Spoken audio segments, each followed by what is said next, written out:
sur Espérance TV dans les 100 jours de prière en partenariat avec l'Institut de la Voie de l'Espérance. C'est toujours un plaisir partagé, chers internautes, que de nous retrouver pour notre rendez-vous hebdomadaire de prière qui entre dans sa 5e semaine et qui a débuté depuis le 27 mars. Notre thème central, du sein de notre urgent besoin, invoquons Jésus. Seigneur, par la clarté de ton amour, chasse l'obscurité qui nous entoure. Jésus, toi la lumière qui nous éclaire, vérité qui nous guide et qui nous libère, brille sur moi, brille sur moi.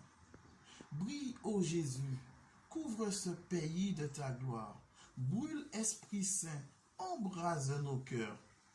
Coule en torrent de ta grâce, remplis les nations. Parle, Seigneur, que ta lumière soit.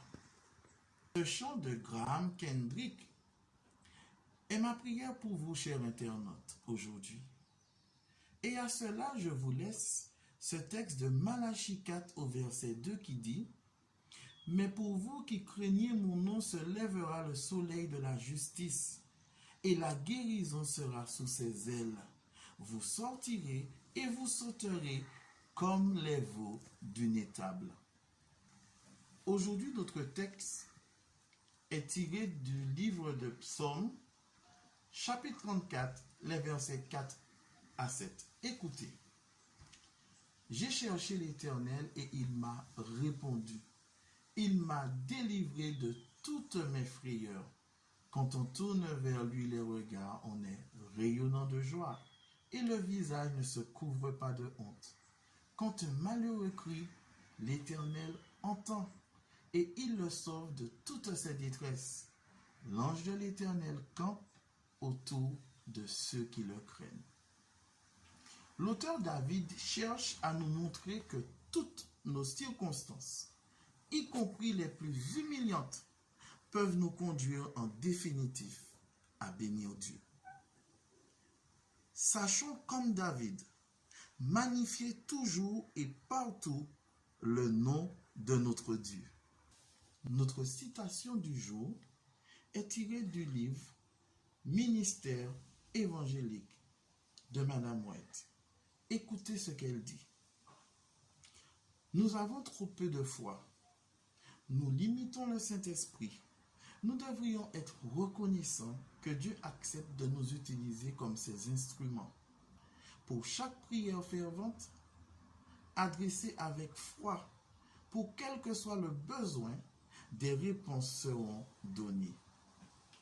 Elles ne viendront peut-être pas conformément à nos attentes, peut-être pas selon notre calendrier, mais elles viendront au moment même où nous en aurons le plus besoin. Je vous invite à méditer sur les questions suivantes. Lorsque vous regardez autour de vous, peut-être voyez-vous de ceux pour qui vivre leur foi est un défi. Pourquoi ne pas réfléchir à des moyens pratiques de partager votre foi avec un frère, une sœur dans le besoin? Peut-être pouvez-vous partager ou recommander un livre, un bon livre qui renforce la foi, comme 1000 tomberont ou encore un miracle après l'autre. Lorsque nous voyons comment Dieu a opéré des miracles dans la vie des autres, nous pouvons avoir confiance pour notre propre vie aujourd'hui. Peut-être pouvez-vous écrire une carte avec des promesses bibliques et la remettre à quelqu'un dans le besoin. Si vous ne savez pas à qui l'adresser, demandez à Dieu et lui, il vous montrera. Aujourd'hui, nous pouvons remercier Dieu car son esprit continue d'œuvrer à travers le monde, comme aux Philippines. En raison de cette pandémie, des centaines de jeunes Philippins prient ensemble chaque jour sur Zoom et de nombreux cœurs sont brisés et rapprochés de Jésus. Nous ne faisons que louer le Seigneur pour l'esprit de prière qui grandit partout. Nombreux sont ceux qui cherchent aussi à mieux comprendre la parole de Dieu. Nous avons aujourd'hui les 5 sujets de prière suivants. Premièrement, prions pour le pasteur de notre église locale.